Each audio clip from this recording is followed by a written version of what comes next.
What's up, Tatted Nation? It's Ben here at the Tatted Investor.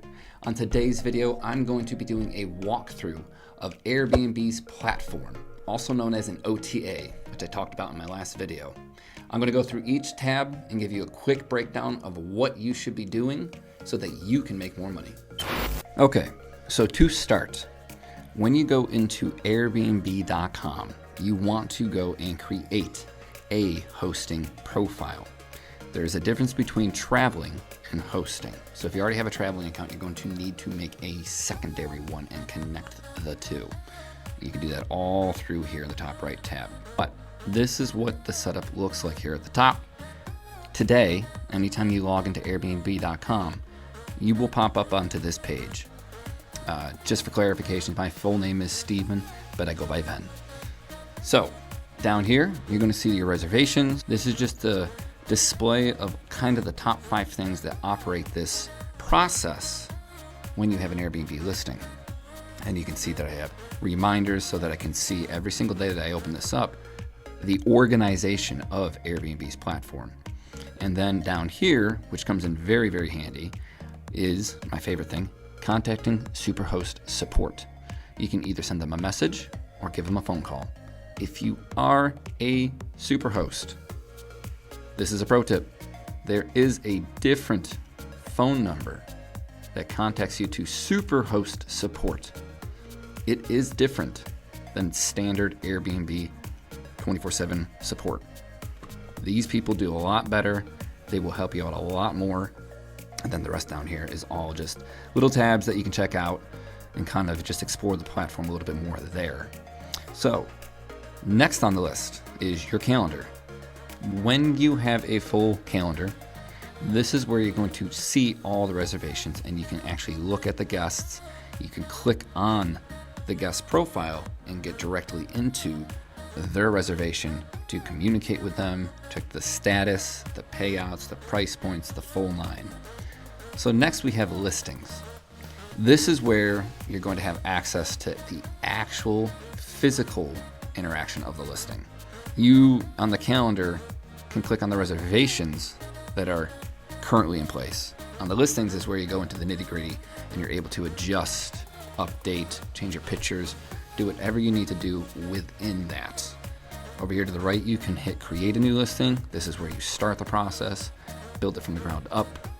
Over here, if you have a lot of listings, you're able to just search them via filter. If you have a bunch of 1-1s and a bunch of 4-4s or 4-3s, whatever that looks like, this is where you can go apply and then look through your listings.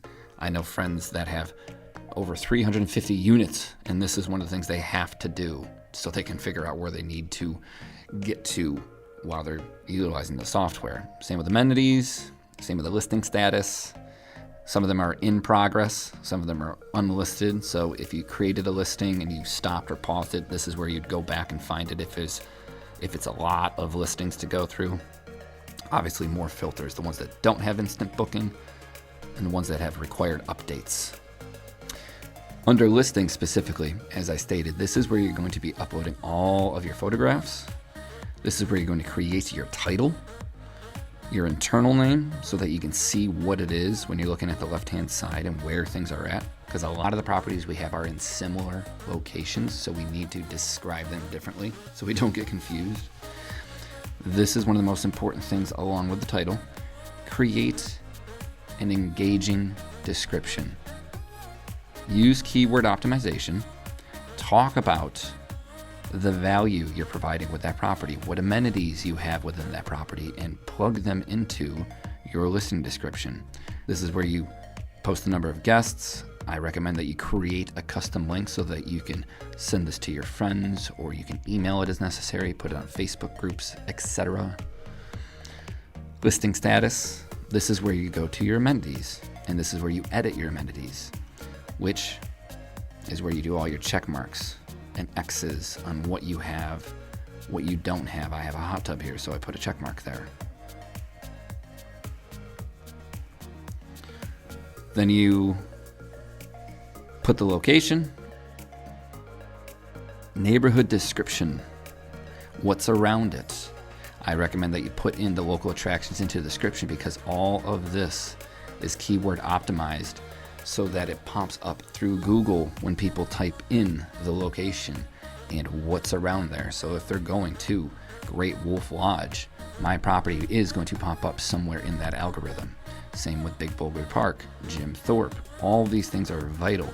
I would encourage that you can sprinkle some of that into the listing description possibly. Getting around, explain to people how they're going to get around. Major cities, you can put in subway, metro stations, things like that, taxis, Ubers, etc. Where I'm at in this property, you need a car. It's the country. You have location sharing, scenic views. That's a good one. I have a golf course in the backyard and it's very beautiful through the woods. Property type, you put in the rooms and the spaces. So the bedrooms, the bed count, because you can put more beds in a property than bedrooms. Bathrooms, additional areas. Categories is new. One of the main things about Airbnb that I think is awesome is they throw out these new tabs, and when that happens, it means they want you to use their software. And if you use their software, you are being pushed on the algorithm because they're collecting the data of the people utilizing it. Anybody that's not utilizing it, they're not collecting data, so they're not going to push and or promote your listing. Next on the list will be inbox. So this is where you're going to have all the messaging interactions with the guests.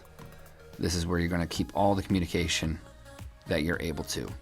Now, the important thing about Airbnb and utilizing their platform via communication, and why it is not recommended to text your guests off platform, is because Airbnb cannot back anything that is corresponded outside of their software. So if a guest did something, you need it documented through their software so that you can submit that claim to them. They have direct access to that message, and then they can help you through the sticky situations that arise as they do. And the last but not least, we have the menu drop-down bar. Now, I'm not going to go into too much detail here. This is going to be another video in the future, but this is where you can check on your reservations, the amount of money that you've earned, and the insights to your properties and how well they are performing. Those are the main ones that I would be focusing on.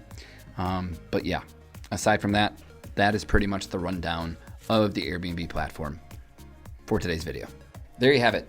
A quick run through of the Airbnb software. There's so much more that I can dive into. I'm not able to get all of that in on this video, but if you stick around, I'm going to be launching more of these, and I'm just going to continue to walk you all through what it is that I do on the daily basis. Now, one thing to consider, I don't just book and or utilize Airbnb software. I utilize VRBO as well as my own personal direct booking site, which I am ultimately trying to funnel everything to. We'll talk about that in a different video. Until then though, stay tatted, stay invested. I'll see you next time.